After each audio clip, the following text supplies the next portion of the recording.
Juan Carlos, ¿cómo le va? Gracias por estar con nosotros. ¿Qué tal? ¿Cómo están ustedes? Bien, bien. Bien, muy bien. Relatanos tu caso, tu historia, como para que la gente la recuerde, por favor. Bueno, en el año 2004 yo compré un campo en los Bajos Submeridionales, departamento 9 de Julio, a una gente de Rosario que estaba representada por un corredor de bolsa, lo cual era gente experta en negocios, vale decir, no fui a aprovecharme de ningún vendedor necesitado de recursos ni inexperto. Compré con todas las recaudos legales, boleto de compraventa, con firma certificada, luego escritura. Cuando fui a tomar posesión del campo, me habían usurpado la mitad. Eso dio lugar a que se promoviera una acción judicial en el año 2006 y en el año 2010 habíamos agotado todas las instancias, había conseguido sentencia favorable de primera instancia en el juzgado de Tostado, sentencia confirmatoria en la Cámara de Apelaciones de Rafaela, vale decir que el trámite judicial estaba concluido. Mi verdadero peregrinaje fue lograr que la autoridad del Poder Ejecutivo, la fuerza pública, brindaran colaboración para que el mandato judicial se pudiera cumplir.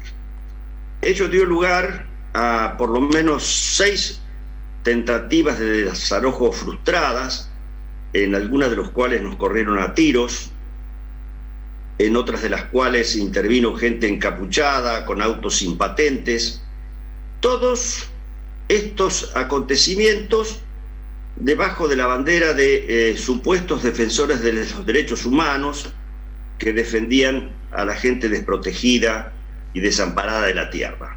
Cosa que no era así, porque los usurpadores, de los 3 usurpadores, 2 eran empleados públicos de la provincia y lo siguen siendo, no hubo ninguna actuación por ese lado. El restante era propietario de campo y el restante era un trabajador que trabajaba con su padre.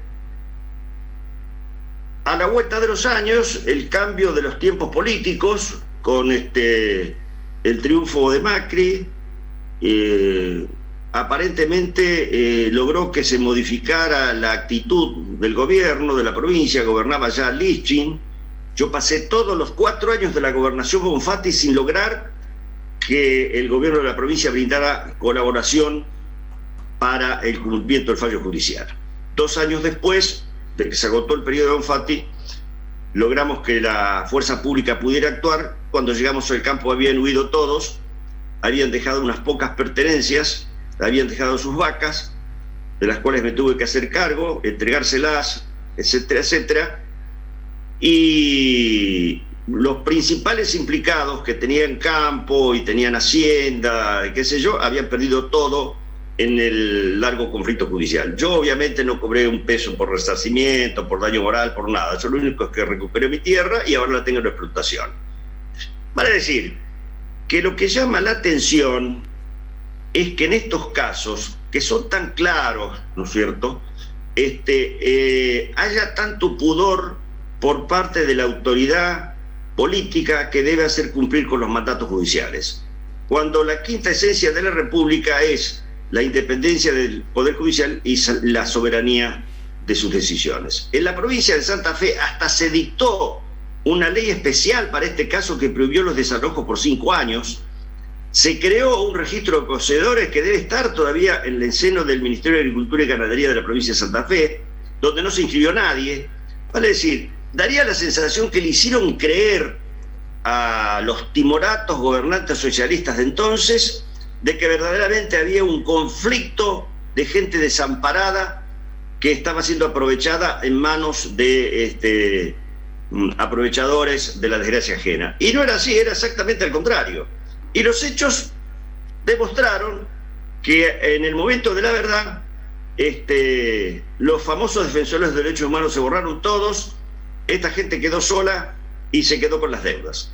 Eso es todo. Yo hace 2 años terminé con mi problema judicial, tengo el campo en explotación, y complemento mi magra jubilación de abogado con los ingresos que me da la explotación de ese campo. Juan Carlos, ¿hay otras propiedades o campos en el norte que puedan estar pasando por el mismo peregrinaje y tortura judicial para recuperarlos? Bueno, yo conozco 2 o 3 casos. Por eso yo pienso que en la provincia de Santa Fe, en cualquier momento, va a decir, esta historia tiene un corsi y recorsi, ¿no es cierto? Hubo un momento pico que fue con el asalto del campo de los Echeveres, ahora parece que hay un reflujo, hoy se estaba produciendo otro desalojo en Escobar, provincia de Santa Fe. Pareciera ser que estamos en un periodo de reflujo.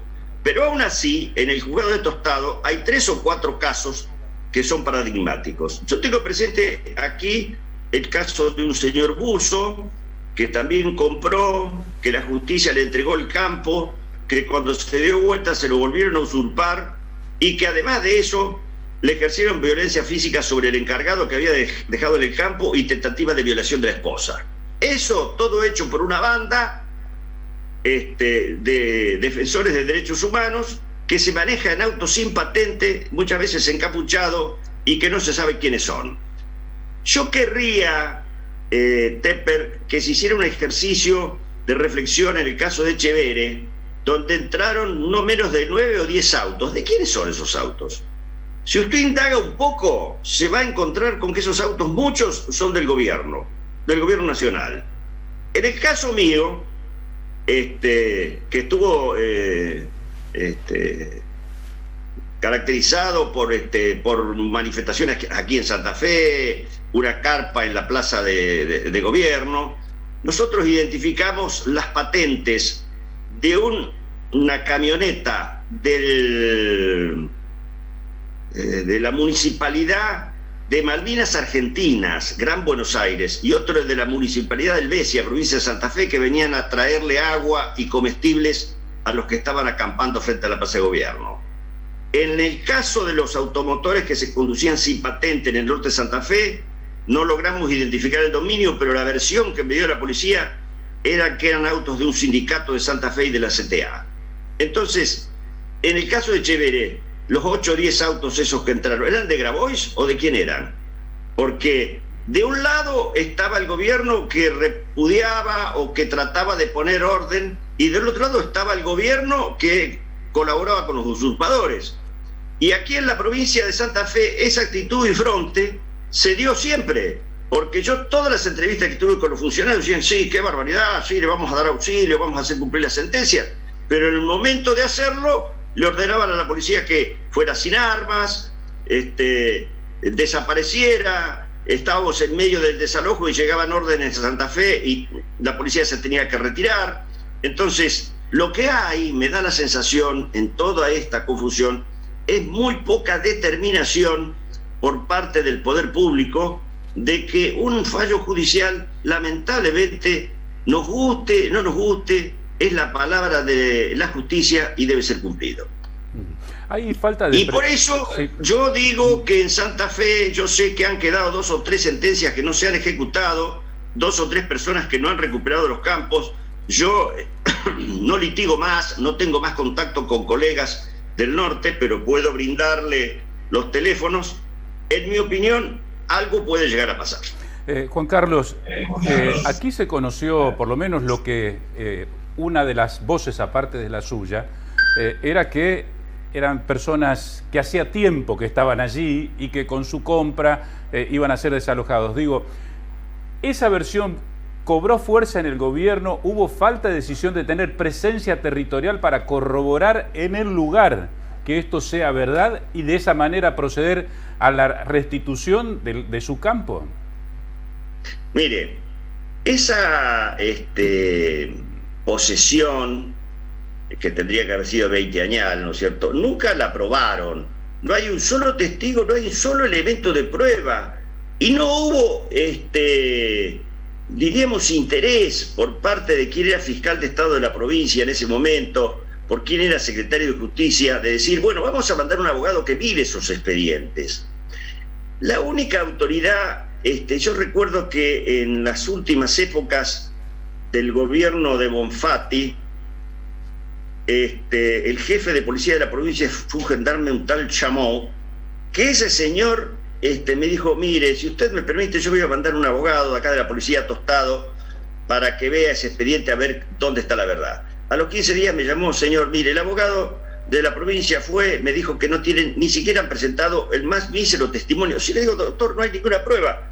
Y dice: bueno, Macanudo, esto se va a cumplir, quédese tranquilo, etcétera, etcétera. Bueno, pasaron 2 años más, ¿no es cierto? Pero, vale decir, cuando usted estudia Derecho, una de las viejas máximas que aprende, que vienen del derecho romano, es de que lo que no está en el expediente no está en el mundo. Entonces, cuando uno dice que es poseedor, 20añal, que pagó impuestos, que hizo mejora, nada mejor que ir a ver los expedientes, porque ahí está la prueba. Y los expedientes están archivados. El expediente de mi caso es el 147 del año 2006. Lo pueden revisar por donde quieran. No van a encontrar una sola prueba de los pretensos legítimos poseedores. No van a encontrar una sola prueba. Es más, no produjeron prueba. Porque hay gente muy vinculado a los organismos de izquierda, que se cree, hay colegas que se creen que los juicios se ganan en los medios de prensa. Parece que lo importante es salir en el diario, se creen que las cuestiones se resuelven por los medios periodísticos, y lamentablemente no es así, porque con todos los defectos que tiene el Poder Judicial, en general, los jueces no leen el diario para ver cómo van a fallar. Fallan de acuerdo a lo que está en autos, como dice, lo que está en el expediente. Y lo que pueda decir o no decir la prensa, bueno, corre por cuenta de los periodistas, que en general muchas veces no proceden con la ecuanimidad necesaria, porque lo importante es sentar a las dos partes, a ver cuál expresa mejor sus razones. Yo le digo que en el caso que yo conozco, que fue el caso que viví yo, no produjeron ninguna prueba que acreditara lo que se decía en los medios de prensa. Juan Carlos, muchas gracias por estos minutos y contar tu historia. Muy amable, gracias. Estoy a sus órdenes. Adiós.